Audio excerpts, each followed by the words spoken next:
ശരി, Shri Joseph C Mathew, ഇവിടെ ഇപ്പോൾ ഈ പാർട്ടിക്കാരിൽ കുറച്ച് പേർക്ക് ഇത്തരം കാര്യങ്ങൾ ചെയ്താൽ അല്ലെങ്കിൽ പാർട്ടിക്ക് പുറത്ത് ഉള്ളവർക്ക് ഇദ്ദേഹത്തെ പ്രീതിപ്പെടുത്തിയാൽ എന്തെങ്കിലും അവസരങ്ങൾ കിട്ടും എന്നൊക്കെയുള്ള അഭിപ്രായങ്ങൾ ഇവിടെ വന്നല്ലോ. അത് വേണമെങ്കിൽ നടക്കട്ടെ, ഓരോ വ്യക്തികളുടെ സ്വാർത്ഥത അല്ലെങ്കിൽ വ്യക്തിത്വമില്ലായ്മ എന്ന ഗണത്തിൽപ്പെടുത്താം. പക്ഷേ ഒരു സംവിധാനം അങ്ങനെ മാറുന്നു എന്നത് എത്രമാത്രം ആപൽക്കരമായൊരു സൂചനയാണ്. ഇപ്പോൾ ഒരു ചെറിയ ഉദാഹരണം, ഈ ക്രമസമാധാന ചുമതലയുള്ള ADGP ഉണ്ടല്ലോ, അദ്ദേഹം ഈ രക്ഷാപ്രവർത്തകർക്ക് ഗുഡ് സർവീസ് എൻട്രി എന്ന് പറഞ്ഞ് ശുപാർശ കൊടുക്കുന്നത് കൂടാതെ പിന്നീട് പ്രതികരിച്ചത് അങ്ങയുടെ ശ്രദ്ധയിലുണ്ടാകും.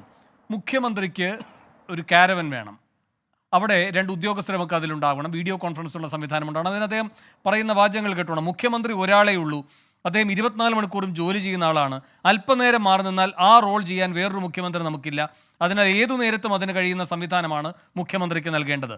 മുഖ്യമന്ത്രി അനുവദിക്കുകയാണെങ്കിൽ നിലവിലുള്ളതിനേക്കാൾ വലിയ സുരക്ഷയാണ് അദ്ദേഹത്തിന് നൽകേണ്ടത്. സുരക്ഷാ ഭീഷണികൾ പുറത്തു പറയാനാകില്ല. മാവോവാദി ഭീഷണിയുണ്ട്. Z+ കാറ്റഗറിയിലുള്ള വ്യക്തിക്ക് സുരക്ഷയൊരുക്കുമ്പോൾ നേരിയ സാധ്യത പോലും തള്ളിക്കളയാതെ പരിഗണിക്കണം. പോലീസിൻ്റെ മുഴുവൻ സംവിധാനവും ഇത്രയധികം നാൾ പൂർണ്ണമായി റോഡിലിറങ്ങേണ്ട സാഹചര്യം വിരളമായിരുന്നു. മുഴുവൻ പോലീസിനും അഭിമാനിക്കാവുന്ന അസൈൻമെൻ്റ് ആയിരുന്നു നവകേരള സദസ്സിൻ്റെ സുരക്ഷയൊരുക്കൽ. അപ്പോൾ ഈ സംവിധാനവും കൂടി ഇങ്ങനെ കൊട്ടിപ്പാടുകയാണ് ഈ വ്യക്തിക്ക് വേണ്ടി. ശ്രീ ജോസഫ് സി മാത്യു,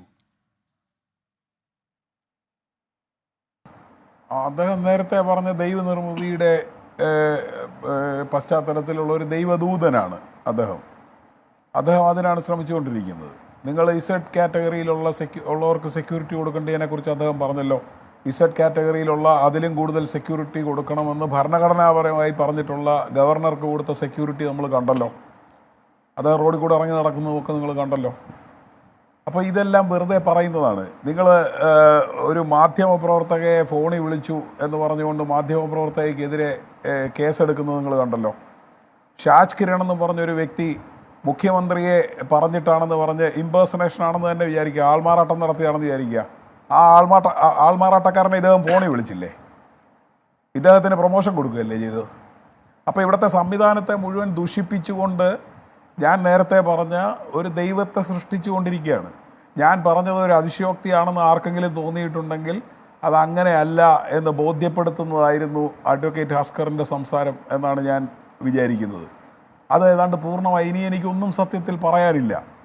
നിങ്ങൾ നേരത്തെ പറഞ്ഞതുപോലെ P. ജയരാജനെതിരായിട്ട് വന്നപ്പം അദ്ദേഹം നിലപാടെടുത്തു. VS കുറിച്ച് നേരത്തെ ഉള്ള ഫോട്ടോ വെക്കുന്ന കാര്യത്തിൽ അദ്ദേഹം പരസ്യമായ നിലപാടെടുത്തു.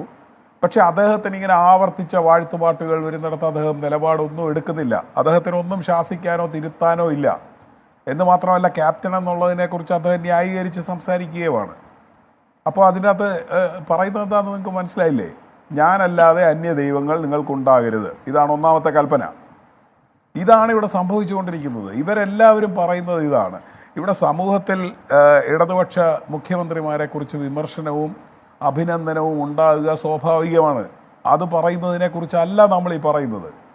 അദ്ദേഹത്തിൻ്റെ ചെയ്തികളെ വിമർശിക്കുമ്പോൾ അതിനെ കൗണ്ടർ ചെയ്തുകൊണ്ട് ഇതാണ് ഞങ്ങളുടെ നയമെന്നും ഇത് നല്ല രീതിയിൽ നടപ്പിലാക്കിയെന്നും പറയുന്നതിനെയും അല്ല നമ്മളിത് ചെയ്യുന്നത്. ഇവിടെ അഡ്വക്കേറ്റ് ഹസ്കർ സംസാരിക്കുമ്പോൾ തന്നെ ഉപയോഗിച്ച പദങ്ങൾ നിങ്ങൾ നോക്കൂ. നെഞ്ചളവ്, ചങ്കുറപ്പ്. അദ്ദേഹം പറയുന്നത് എന്താണ്? ഒരു പ്രത്യേക ആക്ഷൻ, പിന്നെ ഇങ്ങനെ വടിവാളും മറ്റേതുമൊക്കെ വെച്ചിരിക്കുന്നിടത്തൂടെ നടന്നു വന്നയാൾ എന്ന് പറഞ്ഞാൽ എന്തോ ഒരു വലിയ മാച്ചോ ഒരു വലിയ ഒരു ശക്തിയുടെ പ്രതിരൂപമായിട്ട്, ഏകനായി മഹാത്ഭുതങ്ങളെ പ്രവർത്തിക്കുന്ന മനുഷ്യനായിട്ട് ഇങ്ങനെ പറയുകയാണ്. ഒരു ടീമിനെ കുറിച്ച് പോലുമല്ല. അപ്പോൾ ഇങ്ങനെ ഇത് നിർമ്മിച്ചു കൊണ്ടേ ഇരിക്കുകയാണ്. അതേസമയം അതിൻ്റെ അകത്ത് കണ്ടന്റ് ഇല്ല. അതാണ് ഞാൻ പറയുന്നത്. ഇവർ ഈ നടത്തിയ നിലപാടുകളെക്കുറിച്ച്, ഇവിടെ എടുത്ത വിഷയങ്ങളെക്കുറിച്ച്, കേരളത്തിന് ഗുണകരമായതിനെക്കുറിച്ച്, വേണ്ട ശമ്പളം കൊടുത്തതിനെക്കുറിച്ച്, പെൻഷൻ കൊടുത്തതിനെക്കുറിച്ച്, സാമൂഹ്യ സുരക്ഷാ പെൻഷൻ കൊടുത്തതിനെക്കുറിച്ച് പറയട്ടെ.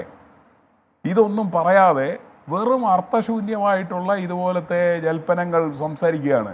സൂര്യനാണോ അല്ലയോ എന്നൊക്കെ കാണുന്നവർക്ക് തീരുമാനിക്കാമല്ലോ, നിങ്ങൾക്ക് അങ്ങനെ തോന്നുന്നുണ്ടാവും. പക്ഷേ ഇത് ഇങ്ങനെ പാട്ടായിട്ട് പടച്ചു വിടുക, ഏതാണ്ട് കൊടുങ്കാറ്റിൽ പറക്കുന്ന കഴുകൻ, മറ്റ് കമ്മ്യൂണിസ്റ്റ് നേതാക്കളിൽ ഫിനിക്സ് പക്ഷി എന്ന് പറഞ്ഞാൽ ബാക്കിയുള്ളവരെല്ലാം ചാരമായി പോയോ? എന്തൊക്കെയാണെന്ന് എനിക്കറിയില്ല. ഇപ്പോൾ 4 മില്യൺ വ്യൂവിനെ കുറിച്ച് വേണു പറഞ്ഞു. നിങ്ങൾ ഈ ചർച്ചയ്ക്ക് വിളിച്ചപ്പോൾ ഞാനും അത് കേൾക്കാൻ നിർബന്ധിതനായി.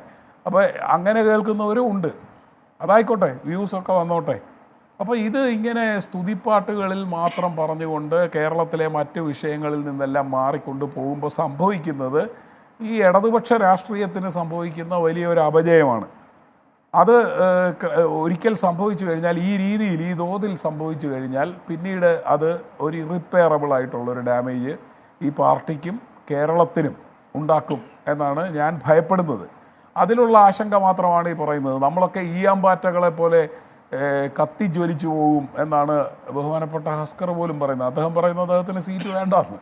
അത് ഒരു ബ്രാഞ്ച് മെമ്പറാണെന്നാണ് ഞാൻ മനസ്സിലാക്കുന്നത്. നിങ്ങളൊന്ന് ആലോചിച്ച് നോക്കുക, എത്ര ഡീപ്പായിട്ട് വേറെ കാര്യങ്ങളൊന്നും വേണ്ടാത്തവർ പോലും ഇതിൻ്റെ ഭാഗമായി നിൽക്കുന്നവരാണെങ്കിൽ ഈ സ്തുതി പാടിക്കൊണ്ട് മാത്രമേ ഇതിൻ്റെ ഭാഗമായി നിൽക്കാനൊക്കൂ എന്നുള്ളത് കേരളത്തിൽ ഇന്ന് വരെ ഉള്ള ഒരു കാര്യമല്ല. ഇടതുപക്ഷ രാഷ്ട്രീയത്തിലോ CPM-ലോ ഒരു കാലത്തും ഉണ്ടായിരുന്ന കാര്യമല്ല. ഇപ്പോൾ ഇങ്ങനൊരു പുതിയ സാഹചര്യം വന്നിരിക്കുന്നു. അതിനനുസരിച്ച് സ്തുതി പാടുന്നവരും അദ്ദേഹത്തെ വിമർശിച്ച് ഈയാമ്പാറ്റകളായി ചാകാൻ വിധിക്കപ്പെട്ടിരിക്കുന്നവരും, അങ്ങനെ രണ്ട് വിഭാഗം ആൾക്കാർ മാത്രമേ കേരളത്തിലുള്ളൂ എന്നാണ് പറഞ്ഞുകൊണ്ടിരിക്കുന്നത്. നമ്മൾ പിന്നെ എന്തിനാണ് കൂടുതൽ സംസാരിക്കാനൊന്നുമില്ല വേണു.